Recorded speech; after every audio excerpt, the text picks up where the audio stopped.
ቶሎ እንጂ ነው ወይ ነው ትብኝ እዚህ ነው አልኩ አይደል እንዴ? በቃ ቁርስ ጋብዤ እንለያያለን። እኔ አንተ ማማ በአመት አንዴ ነበር እዛ ባልክ ምን እንዳደረከኝ አውቃለሁ። ዝና የሚባለው ሰውዬ ስሰግር ከአንተ ኬስ እየተወሰደው ብሎ በመካከላቸው በተፈጥሮ አጭር የሆነ ልጅ አለ አይደለም? ልጅ አይደለም ሲና በቀለ ትልቅ ሰው እድሜው በጣም ትልቅ ነው። እሱን የናይጄሪያ ወዳጆቻችን ይፈልጉታል። ይዘህ ታመጣዋለህ። ዝና ያለህን ሀብትና ንብረት ሽጠህም ቢሆን የከሰርኩትን ብር ትከፍላለህ ተብሏል። አሁን ላይ ከካሊብ ሞሴሳ ያለው ግንኙነት እንግዲህ በጣም የላላና እጅጉን ግጭት የበዛበት ሆኗል። ስለዚህ ካሊብ ሞሴሳ በአንተ ምክንያት እናንተ አላመኘ ይችን ትህትና የምትባል ልጅ ታመጣልኛለህ ብዬ ብዙ ነገር ተስፋ አድርጌ ነበረ።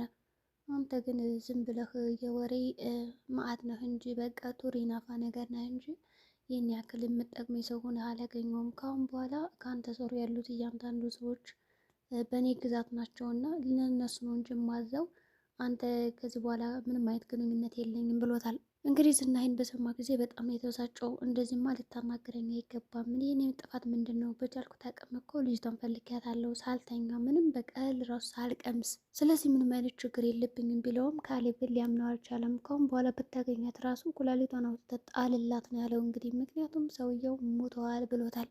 ስለዚህ አሁን ዝና ቤቱን ይሸጣል ወይስ ደግሞ አይሸጥም? እንደገና ግን ይህንን ያከሰርከኝን ከሳራ እያንዳንዱ ለመካስ አንድ ትልቅ እድል ሰጥቻለሁ። የመጨረሻ እድል ነው። ይህንንም እድል ግን ካበላሸው በቃ የኔን አንተ የመጨረሻ ቁርጣችን እኔ እናንተ የምንለያይበት በስራም ሆነ በምንም አይነት ነገር የማንገናኝ ይሆናል በማለት እንግዲህ ካሌብ ነግሮታል። ስለዚህ አሁን የአጭሩ ተንከሴስ የሚባለውን ልጅ ታመጣልኛለህ፣ የናይጄሪያ ወዳጆቻችን ፈልገውታል፣ ወደውታል። ስለዚህ እሱን ይዘህ ታመጣልኛለህ ብሎታል። እንግዲህ ስለዚህ አሁን ዝና ሁለት አማራጭ ተሰጥቶታል። በመጀመሪያ ደረጃ የትህትና ነገር አልተሳካለትም። ስለዚህ ካሌብን ለመካስ ምንድነው ማድረግ ያለበት? ይህንን አጭር ልጅ አግቶ ለካሌብ መስጠት። ከዛም በኋላ ለካሌብ ከሰጠ በኋላ ናይጄሪያ ያሉ ሰዎች እንግዲህ ፈልገው እንደፈለጉ አድርገው ገዛዝተውት ይሄዳሉ ማለት ነው። ስለዚህ የካሌብ ስራ ሰዎችን መሸጥ፣ መለወጥ፣ በቃ የፈልገውን ነገር ማድረግ ነው ማለት ነው። እንግዲህ በሰዎችን ያስበዛው ህይወት ላይ ዝናም እሺ ብሏል። የተሰጠው ጊዜም በጣም አጭር ነው። ስለዚህ ቤቱን ከሚሸጥ ይህንን ልጅ አሳልፎ ቢሸጥ በጣም ትልቅ ነገር ነው ለሱ።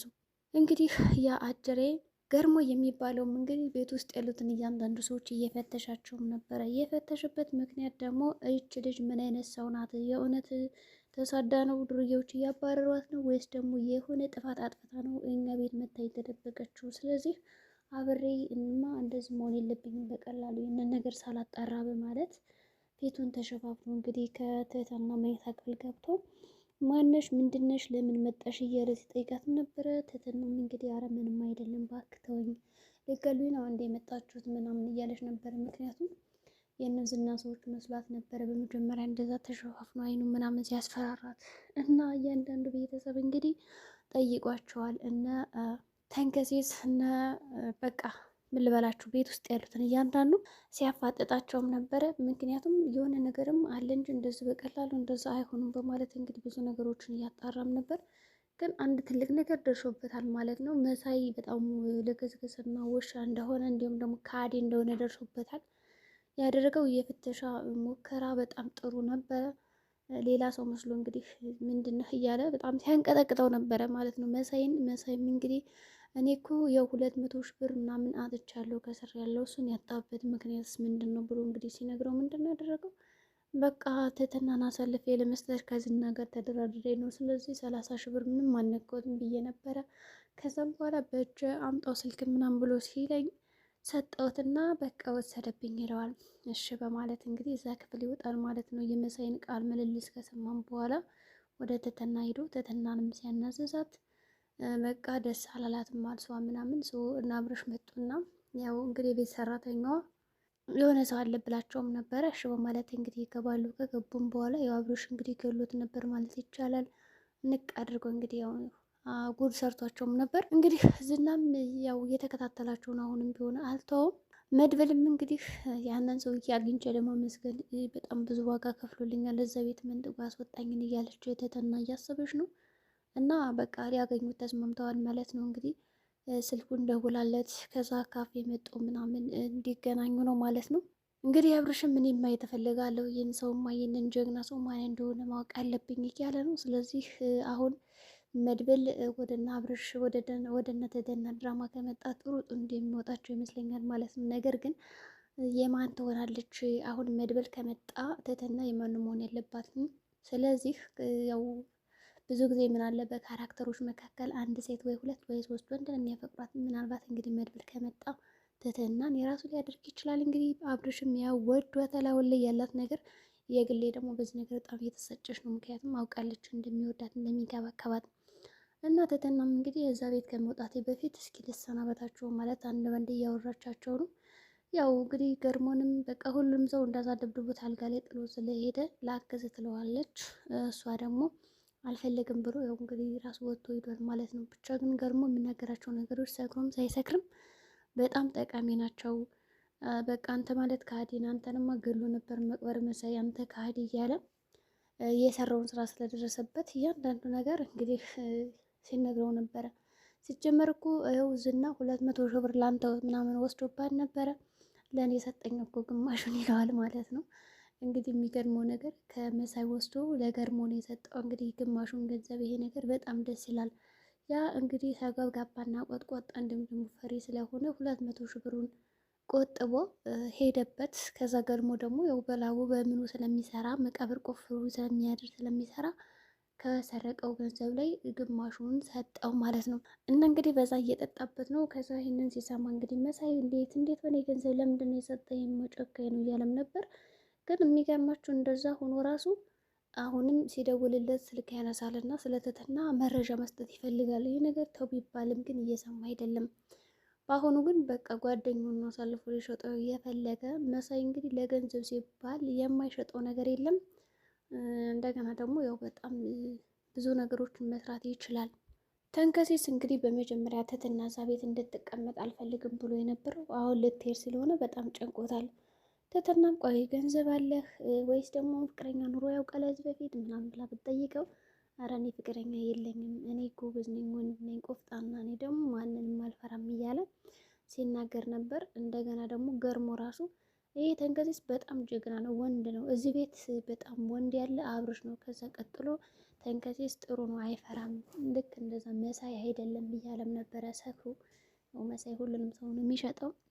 ተንከሲስ ደግሞ በጣም ፈታ ያደርጋል። ደስ የሚል ነገር አለው ማለት ነው። ስለዚህ ምንድን አደረጉት?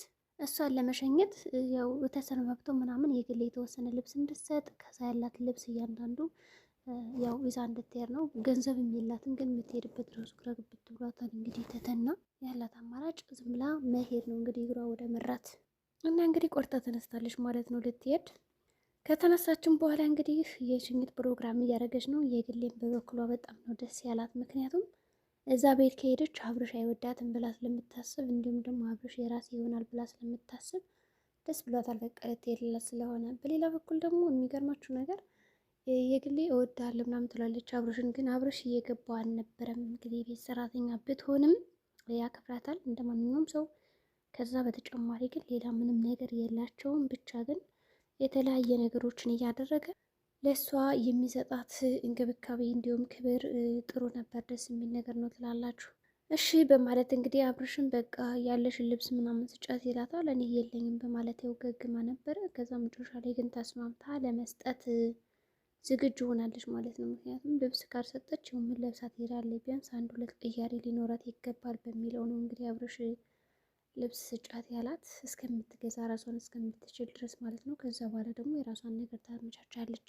እንደዛም ሆኖ እንግዲህ የመጣው ይምጣ በማለት ያው ወጥታለች፣ ተዘጋጅታለች። የእሷም የግል ምንድን ያደረገችው የመሸኛ ኬክ ገዝታለች ማለት ነው። ኬክ ምናምን እንደዚህ ቁርስ ብሉ ብላ አዘጋጅታ ሰርታ ምናምን ያለችው። ስለዚህ አሁን መድብል ይሄንን አጋጣሚ በመጠቀም ለማስወጣት እየሞከረ ነው ማለት ነው ሁሉን ነገር ትህትናንም ከዛ እንዲሁም ደግሞ ትንሹንም ነው ሁለቶችም ነው የፈለጋቸው። አሁን ትህትና ማንም የለም እነዚህና ጥለው ሄደዋል ብላ ስታስብ በዚህ ቅጽበት መያዝ ነው የፈለገው። ከዛ በተጨማሪ ደግሞ እንግዲህ ሌሎችንም እያደናቸው ነው። የራሱን የሆኑ ሰዎች እያንዳንዱ በቤታቸው በአካባቢያቸው አሰራጭቷል ያለው ዝና። ስለዚህ ትህትና ላምልጥ ብትል እንኳን ምንም አይነት ማምለጫም ሆነ መንገድ የላትም። ያላት አማራጭ እንግዲህ እጅ መስጠት ብቻ ነው። አብርሽም እንግዲህ ያው ልሸኝሽ ብሏታል። ግን ደግሞ ከሸኛትም በኋላ መንገድ ላይ ነበር የተመለሰው። ስለዚህ የእሱ ነገር ጠብቀው ተመልሰው እይዛቷል ማለት ነው። መሳይም ወደ ዝና እየወሰደው ነው እንግዲህ ጓደኛውን አሳልፎ ሊሸጥ እየተስማማ ነው። ያው በእርግጥ ተንከሲስ የጠረጠረ ቢሆንም እንግዲህ አሳልፎ ሊሰጠው እንደሆነ እንዲሁም ደግሞ የባለፈው ጊዜ ያው ሆቴል ውስጥ ጋብዛለሁ ብሎ ጉድ ሰርቶት እንደነበረ ዛሬም ቢሆን ጠርጥሯል። ግን በአሁኑ በጣም አሳምኖት እኔ በቃ ፈልጌ ነው ምንም አላደርግም በማለት እንግዲህ ይዞት ይሄዳል ማለት ነው። ተንከሲስም እንግዲህ ፊት ለፊቱ ዝና እንደመጣ ነው ያየው። ስለዚህ ዝና ደግሞ ሩጦ ማምለጥ አልቻለም ማለት ነው። ተንከሲስ በጣም ቢሮጥም ዝና ደግሞ በጣም ፈጣን ነበረ እና ከኋላ እንግዲህ ጆሮውን አንጠልጥሎ ታቅፎ በቃ ይዞት ሄዷል ማለት ነው። አሁን ተንከሲስ እንዴት ነው የሚያመልጠው ከታገተበት ቦታ? ለመድብል ተደውሎለታል። ያው በትህትና ምክንያት ይህን ተንከሲስ የሚባል ሰው አግቻለሁ ይለዋል። እንግዲህ መድብል እኔ ምን አገባኝ የታውቂውና ነው አላውቅም፣ በቃ ትህትና ራሱ ያለችበትን አላውቅም ብዬ አይደል ተፋታይ ብለው እንግዲህ በጭራሽ ብሎታል። ስለዚህ የተንከሲስ መጨረሻ ምን ሊሆን ይችላል? ዝና የሚለቀው ይመስላችኋል? ዛሬ ቪዲዮአችን ይህን ይመስላል። በቀጣይ ቪዲዮ እስከምንገናኝ መልካም ጊዜ